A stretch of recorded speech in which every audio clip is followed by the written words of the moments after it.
Bangla link Bangla বলে।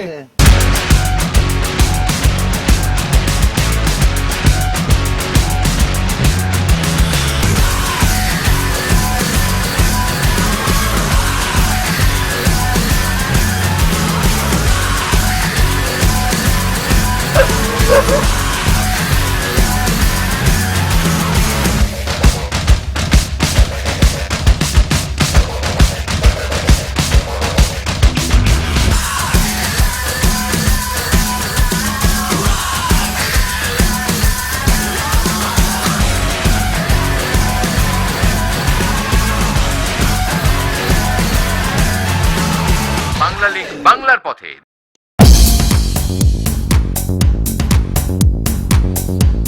Bangla link Bangla পথের বন্ধুরা কেমন আছেন? শুরু করছি আজকের ব্র্যান্ড নিউ এপিসোড। বন্ধুরা, আমরা খাগড়াছড়ি এসেছি অনেকদিন হলো। সূর্য উৎসব দিয়ে শুরু করে আমরা দেখেছি এদশিরোমন পাহাড়, শান্তিপুর অরণ্য কুটির, মংরাজার বাড়ি, আলোটিলা, রিসাং ঝর্ণা, বুড়ো বট, রামগড়ের দর্শনীয় স্থান, পার্বত্য শান্তি চুক্তির বিভিন্ন স্মৃতি, রাবার সহ গোটা তবলছড়ি, এরপরে দিঘিনালা সহ পুরো খাগড়াছড়ির 7টি উপজেলার অনেক অনেক জানা অজানা স্থানে আমরা ঘুরে বেরিয়েছি। আজ আমাদের খাগড়াছড়ি পার্বত্য জেলার শেষ পর্ব। তো চলুন খাগড়াছড়ি 8ম উপজেলা মহালছড়ি ঘুরেই শেষ করি আমাদের এবারের অভিযান।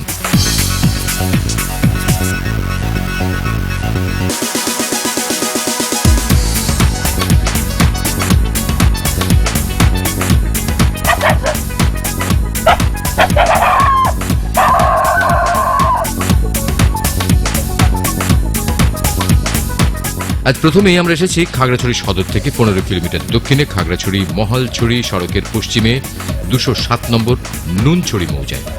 হ্যাঁ, আমরা চলেছি মাতাই পুকুরি মানে দেবতা পুকুর দেখতে। দেবতা পুকুর যেতে পথেই পড়বে নুনছড়ি। এই এলাকার নামও নুনছড়ি। তো বন্ধুরা, দেখে নিন নুনছড়ি দেখতে কেমন।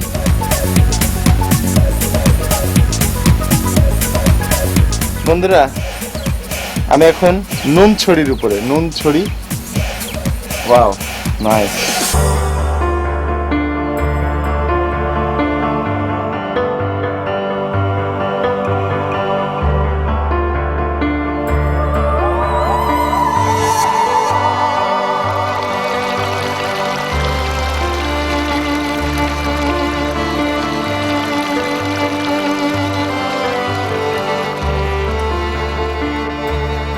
আমাদের দেশে যে কত রকমের সৌন্দর্য আছে তা হিসাব করে বলা সম্ভব না।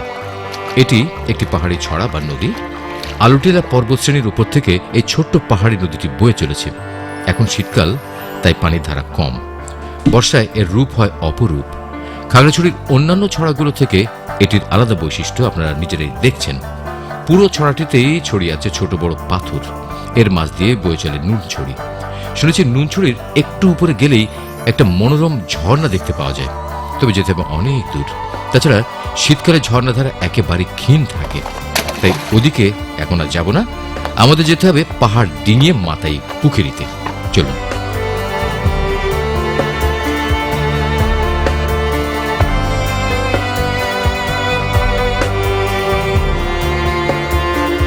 মূল সড়কের ধারে মাইসছড়ি বিদ্যালয় থেকে পশ্চিমে 6 কিলোমিটার এই পথ ধরে আপনাকে আসতে হবে দেবতা পুকুরে। উঁচু নিচু পাহাড়ি পথ, দৃশ্য মনোরম।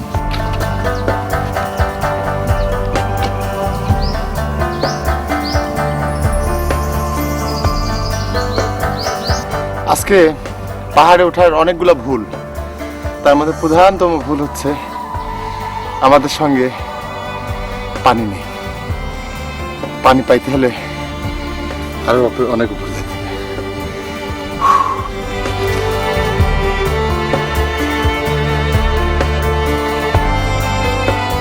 বন্ধুরা, আমরা এক এক করে প্রায় 2000 ফুট উঁচুতে উঠেছি দেবতা পুকুর দেখব বলে। খাগড়াছড়িতে অনেকেই আসেন, তবে তাদের মধ্যে কজন এই দেবতা পুকুর দেখতে আসেন তা অবশ্য আমাদের জানা নেই। তবে আজ যারা আমাদের সাথে আছেন তারা সবাই দেখবেন মাতাই পুকুরি।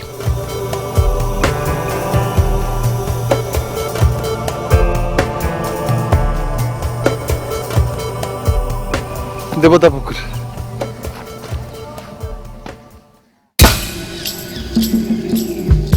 দেবতা পুকুরের অনেক বৈশিষ্ট্য। চারিদিকে পাহাড় বেষ্টিত বলে পুকুর পাড়ে যখন দাঁড়াবেন তখন এটি যে কত উঁচুতে অবস্থিত তা উপলব্ধি করতে পারবেন না। মনে হবে আপনি সমতলেই দাঁড়িয়ে আছেন। দেবতা পুকুরের পানি একদম আইস কোল্ড, খুবই ঠান্ডা। আর কিছু কিছু সতর্কতা আছে, তার মধ্যে 1 নম্বর হচ্ছে আপনারা গোসল করতে পারবেন, হাত মুখ ধুতে পারবেন, কিন্তু এই পানিটা নোংরা হয় এমন কিছু করতে পারবেন না, যেমন মুখে নিয়ে কুলি করে ফেলতে পারবেন না। যদি কখনো মুখে নিতে হয় পানি, খেয়ে ফেলবেন। শুধু তাই না, 2 একর জায়গা জুড়ে অবস্থিত এই পুকুরের পানিতে গাছের পাতা পড়ে না, যদিও বা পড়ে তা চলে আসে কিনারে। অদ্ভুত ব্যাপার। শীত গ্রীষ্ম কখনোই এই পুকুরের পানি শুকায় না, সবসময় টলটলে। ত্রিপুরা জাতিগোষ্ঠীর তীর্থক্ষেত্র এই দেবতা পুকুর ত্রিপুরাদের রোগ ব্যাধি আপদ বিপদ থেকে রক্ষা করে বলে তাদের দৃঢ় বিশ্বাস। দেবতা পুকুরকে পুকুর না বলে লেক বলাই উচিত। এত উঁচুতে জলাশয় সৃষ্টি হলো কেমন করে তা আসলেই রহস্যময়। এই যে তেলা পোকার মতো জলজ পোকাগুলো দেখছেন, এগুলো কিন্তু এরা খাবে। দেবতা পুকুরের ঠিক উপরে একটা শিব মন্দির আছে, আসেন। বাবা আসে কিছু ফল খাইয়ে যান। আচ্ছা, খাবো। এই যে শিব মন্দির, যান দেখে আসেন।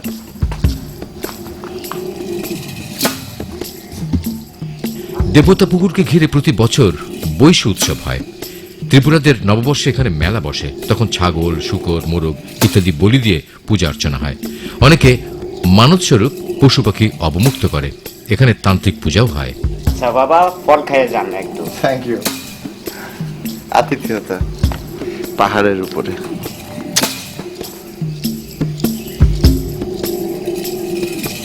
মানুষ কেমন আসে দেবতা পুকুর দেখতে? দেখতে মানুষ মানুষ তো হাজার হাজার মানুষ আয় এখানে।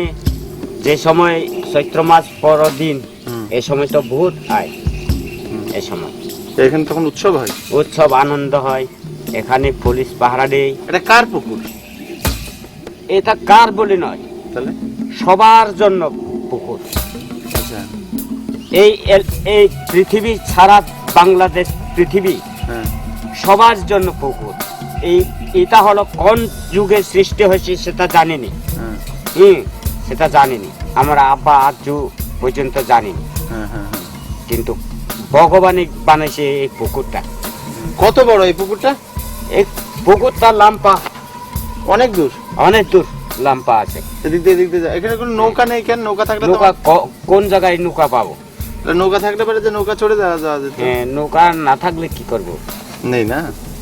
এখানে কি শুধু হিন্দুরাই আসে নাকি অন্যান্য? হিন্দু আছে, মুসলিম আছে, মারমা আয় আর চান্না, সব জাতি আয়। এই পুকুরে কি নিয়ম কানুন কি আছে? নিয়ম কারণ হয়েছে এখানে যারা ছেলেবেলে না হয় তখন এখানে মানিস করিব। আচ্ছা, আপনার বাঙালি একজন এখানে মানিস করে গেছে সোনার সেম দিব বলে। তখন ইতুন যাইয়া তার ছেলে হয়েছে বলে আচ্ছা, একজন, এই ছেলে হাতে এখানে ফেলাই দিয়েছি। তাহলে শুনে রাখেন, আপনাদের যাদের বাচ্চা হচ্ছে না তারা এখানে এসে মানত করলে হ্যাঁ বাচ্চা হবে। বাচ্চা হবে, তবে যেটা মানত করবেন সেটা এখানে এসে দিতে হবে। হ্যাঁ হ্যাঁ, সেটা দিতে হবে। সে বাঞ্ছাটা পূর্ণ করতে হবে। হ্যাঁ, অবশ্যই সেটা অবশ্যই আপনার যে ওয়াদা পূরণ হ্যাঁ, করতেই হবে। হবে। বাংলা লিঙ্ক বাংলার পথে।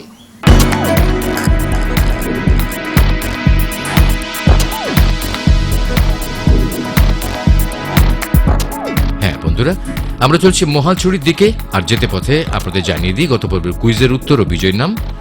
গত পর্বের কুইজ ছিল মহারাজা গোবিন্দ মাণিক্য দীঘিনালায় কি বানিয়েছিলেন। সঠিক উত্তর দিঘি। এবারে ৬৩২৭টি SMS এর মধ্যে সঠিক উত্তর এসেছে ৬২৬৩টি, যার মধ্যে থেকে ভাগ্যবান বিজয় হয়েছেন যশোরের গোপের খুরশিদ আনাম। কংগ্রেচুলেশনস। আর আমরা এসেছি খাগড়াছড়ির মহালছড়িতে অবস্থিত আর্মড পুলিশ ব্যাটালিয়নের দৃষ্টিনন্দন প্রাকৃতিক লেকের পাড়ে।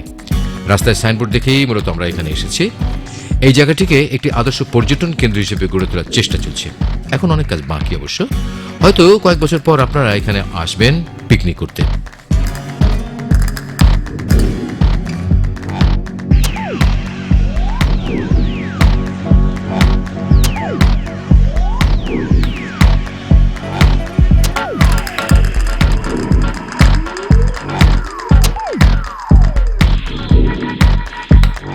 আচ্ছা, এই কেমন ছিল লেকটা এখানে দেখতে? লেকটা আগে খুব দুর্বল ছিল, ধান লাগাইতো, তো এটা তো আমাদের এটার মধ্যে ধান? জি জি, এটাতে আমাদের অধিনায়ক সাহেব এপি ব্যাটালিয়ন সিও সাহেব এটা উদ্যোগ নিল যে এটা একটা রেড করব আমরা, এটাতে মৎস্য খামারের একটা পরিবেশ সৃষ্টি করব।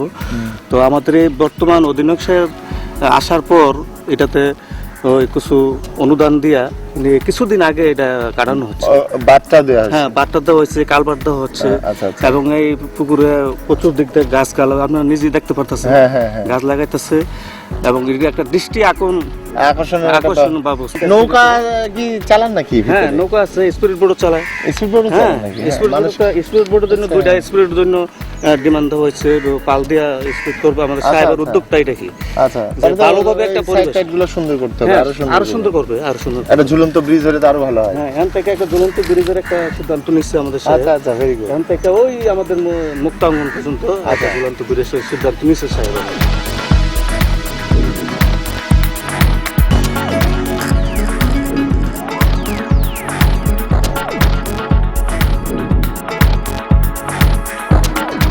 বাংলার পথের টিম পাহাড় জঙ্গলের ভেতর অবস্থিত পুলিশ ভাইদেরকে দেখতে এসেছি বলে তারা খুবই খুশি এবং তারা খুবই আন্তরিকতার সাথে আমাদেরকে আপ্যায়ন করল। আচমকা আতিথেয়তার জন্য তাদেরকে অবশ্য ধন্যবাদ। পাহাড়ের উপরে এই আর্মড পুলিশ ব্যাটালিয়ন হেডকোয়ার্টারটি বিশাল এলাকা জুড়ে অবস্থিত। একজন পুলিশ ভাইয়ের মোটরসাইকেলে চেপে দ্রুত দেখে নিন এলাকাটি। আর যেহেতু এটি একটি স্পন্সর প্রোগ্রাম, তাই আমরা এখন নেব একটি ছোট্ট বিজ্ঞাপন বিরতি। সুন্দর সুন্দর কিছু অ্যাড দেখুন। বাংলা লিংক, বাংলার পথে। বাংলা লিংক, বাংলার পথে। বাংলা লিংক, বাংলার পথে। বিরতির পর আবারও স্বাগতম বাংলা লিংক, বাংলার পথে। বন্ধুরা, আজই আমাদের খাগড়াছড়ির শেষ অভিযান, আর আপনারা দেখছেন খাগড়াছড়ির মহালছড়ির উপজেলা। আমরা চলেছি মহালছড়ি শহর পার হয়ে মনাটেকে একজন শিল্পীর সাথে দেখা করতে।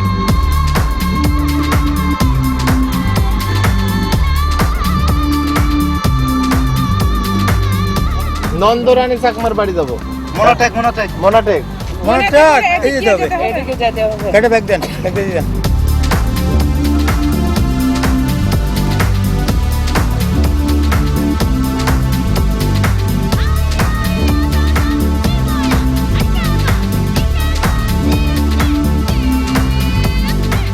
নন্দরানী চাকমার বাড়িতে যেতে পথে লিখে নিন আমাদের আজকের কুইজ। প্রশ্নটি হলো, মাতাই পুকুর মানে কি? সম্ভাব্য উত্তরগুলো হচ্ছে এ দেবতা পুকুর, বি মন্দির, সি বাজার। তো সিম্পল প্রশ্নটি আরেকবার জানিয়ে দিই, বলতে হবে মাতাই পুকুরি মানে কি। আর আমরা এসে গেছি অনেক অনেক রাস্তা পার হয়ে মনাটেক গ্রামে। এই গ্রামে বাস করে চাকমা জনগোষ্ঠী সর্বপ্রথম এবং মনোমুগ্ধকারী গায়িকা নৃত্যশিল্পী নন্দরানী চাকমা। এটি তার বাড়ি। সে অনেকদিন আগের কথা হলেও এলাকার মানুষ এখনো তাকে ভুলেনি। এক বাক্যে সবাই চিনে দিয়েছে তার বাড়িটা।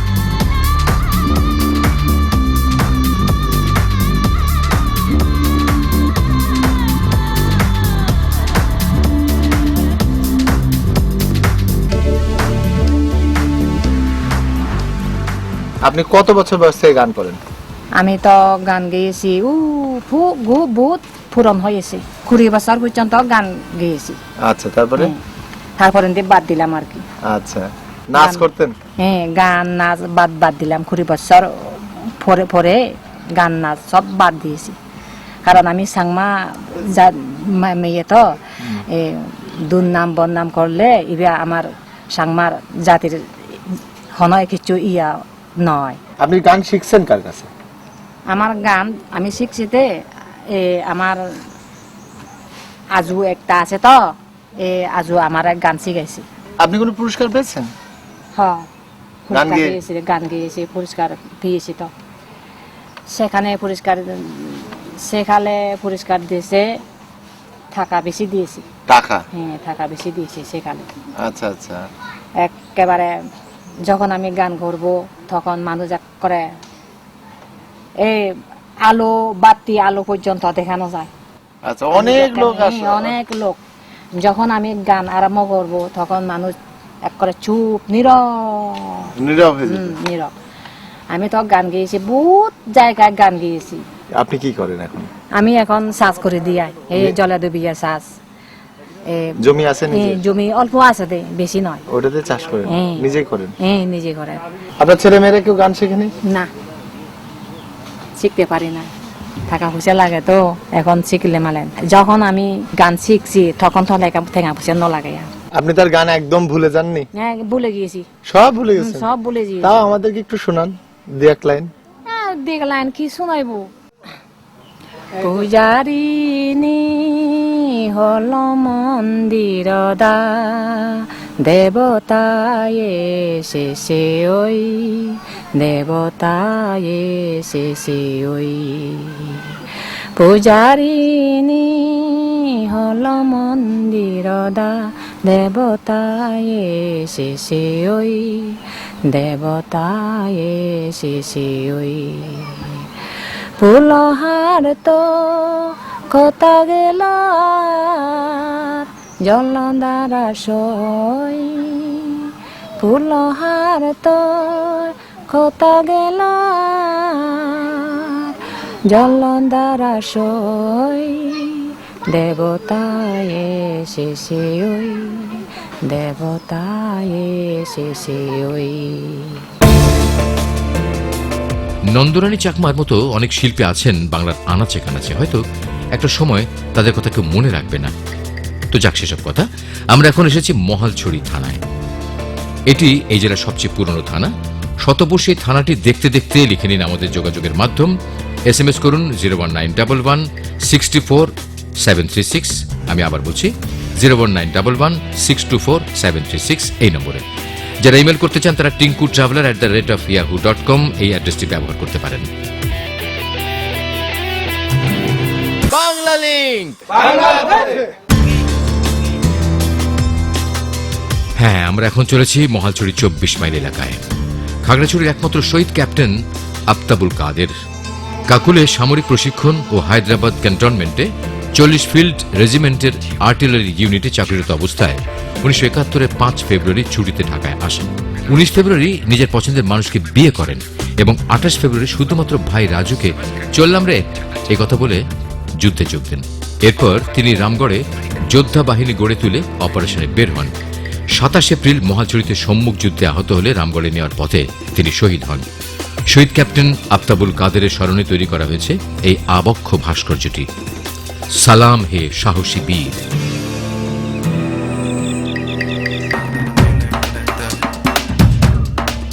তো বন্ধুরা, দেখতে দেখতে সময় শেষ হতে চলল। খাগড়াছড়িতে আপনাদের একটা জিনিস দেখায়নি, বলতে পারবেন কি? একটু অপেক্ষা করুন। আমরা যে জেলাতে যাই সেই জেলার রান্না জায়গায় সেই ধারাবাহিকতায় এখনো দেখবেন একটা রান্না খাগড়াছড়িতে, একটা ট্রাইব রান্না, চাকমা রান্না বা মারমা রান্না, আমি ঠিক জানি না। আসেন দেখি আজকে আপনাদের জন্য কি রান্না আছে। নমস্কার। নমস্কার। কেমন আছেন? ভালো। আপনি কেমন আছেন? হ্যাঁ ভালো আছি। আজকে আপনারা কি রান্না করবেন? আজকে পাহাড়ি রান্না করব। এটা কি চাকমাদের রান্না না মারমাদের রান্না? চাকমাদের রান্না। কি কি রান্না করবেন?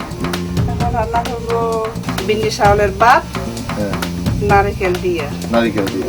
আর রান্না করব কবি সিদ্ধ। আচ্ছা, সিদ্ধ একটা। জি। আচ্ছা, তারপরে মূলা বিচির সিদ্ধ। মূলা বিচি কোনটা দেখান আমাকে। এটা তো অনেকটা মরিচের মতো দেখতে। জি। হ্যাঁ। আর এই সুরি শুক্তি ধনে পাতা দিয়ে। ধনে পাতা দিয়ে। আর এটা কি? এটা কাঁচা মরিচ। আচ্ছা, ধনে পাতা, কাঁচা মরিচ, পেঁয়াজ। পেঁয়াজ। এইটা কি? এটা আছে মুরগি মাংস। আর এই পাশে এটা কি? ওইটা হচ্ছে হলুদ। এটা হলুদ, কাঁচা হলুদ। কাঁচা হলুদ। জি। কাঁচা হলুদের রান্না। এটা এটা ঝাল না মিষ্টি?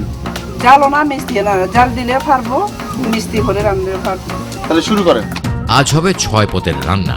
প্রথমে শুরু করা যাক বিন্নি চালের ভাত সাথে নারকেল কুচি। 6 ঘন্টা আগে থেকে ভিজিয়ে রাখা বিন্নি চালের সাথে নারকেলের কুচি মিশিয়ে অনেকটা ভাপা পিঠা বানানোর স্টাইলে হাঁড়ির উপরে ঝাঁঝর দিয়ে বসিয়ে ঢেকে দিন। এবারে কপি সেদ্ধর জন্য বাঁধাকপিটি এইভাবে কেটে গরম পানিতে বসিয়ে দিন। দুনিয়ার সবচেয়ে সহজ রান্নার মধ্যে কপি সেদ্ধ কিন্তু একটি। বিন্নি ভাতের বিশেষত্ব কি? এই বিন্নি ভাতের খাইলে খুব টেস্ট। খালি টেস্ট এক। একটু আটা আটা। জি। এটা আটা আটা। জি। খাইলে জিমাচিমা লাগে। মানে গার মধ্যে ঝিমঝিম করে। জি। ঝিমঝিম করে কি ঘুম আসে? ঘুম আছে।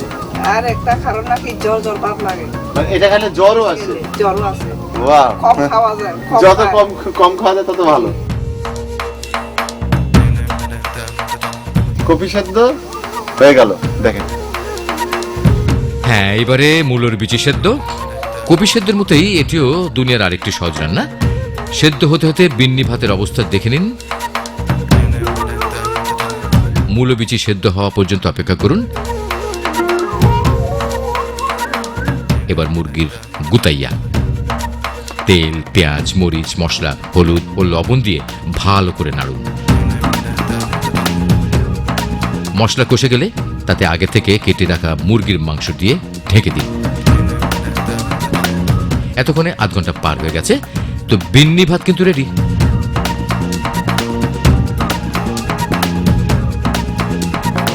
এবার হবে শুটকির কেবাং। কলাপাতা আগুনে সেকে নরম করে নিন। এই রান্নায় বাড়ির কর্তা যোগ দিলেন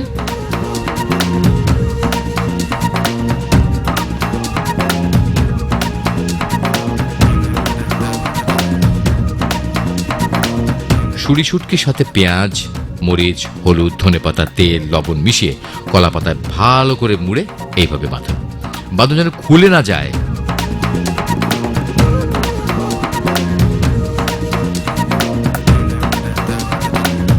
এইবার চুলোর গনগনে কয়লায় টোপলাটা বসিয়ে দিন। এদিকে মুরগির গুতাইয়া রান্না প্রায় শেষ হয়ে গেছে।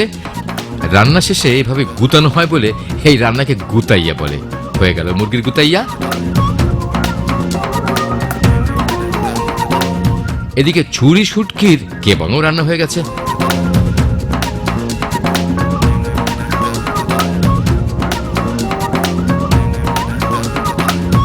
ওহ, দারুণ! এবার হবে আমাদের এক্সক্লুসিভ হলুদ রান্না। এই হলুদটাকে এলাকায় বড় হলুদ বলে। আমরা যে হলুদ রান্নায় দেই এটি কিন্তু সেটা না, তবে রং এবং গন্ধ কিন্তু একই রকম। তো পাহাড়ি রান্না খেয়েই শেষ হয়ে যাবে আমাদের খাগড়াছড়ি অভিযান। আগামী পর্বে দেখা হবে বাংলাদেশের অন্য কোনো প্রান্তরে। দেখার আমন্ত্রণ রইল। ভালো থাকবেন। সবগুলো খাবারই দারুণ, তবে একটু ঝালটা বেশি। বাংলা লিংক। বাংলার পথে।